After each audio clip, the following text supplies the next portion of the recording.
Tripura Info News Update. আপনার প্রতিক্রিয়া কি?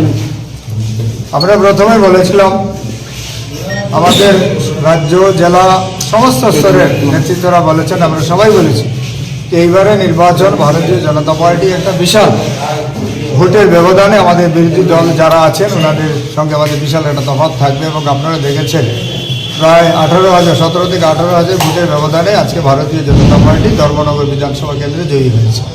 আমাদের প্রাপ্ত ভোট 18,251। টোটাল ভোট আমরা পেয়েছি 18,291 ভোট।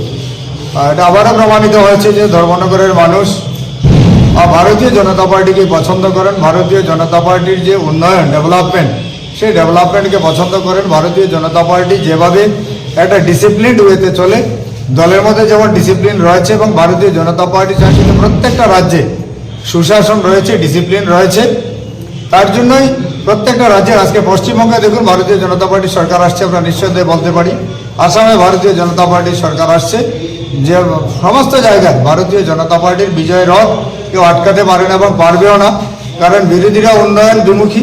ওনারা চান না ভারতবর্ষ উন্নত হোক, ত্রিপুরা উন্নত হোক, আমাদের ধর্মনগর উন্নত, এটা চান না বলেই আর সাধারণ জনগণ ভোটার গণদেবতারা ম্যান্ডেট ভারতীয় জনতা পার্টিকে দিয়েছেন এবং আমরা কথা দিচ্ছি আমরা সাধারণ মানুষের হয়ে কাজ করব। সাধারণ মানুষের সম্মান রক্ষা করা, ইজ্জত রক্ষা করা, সাধারণ মানুষকে সুশাসন প্রদান করা হচ্ছে আমাদের লক্ষ্য এবং কর্তব্য এবং দায়িত্ব। সেই Subscribe to Tripura Info and press the bell icon so that you never miss any latest updates and news on Tripura.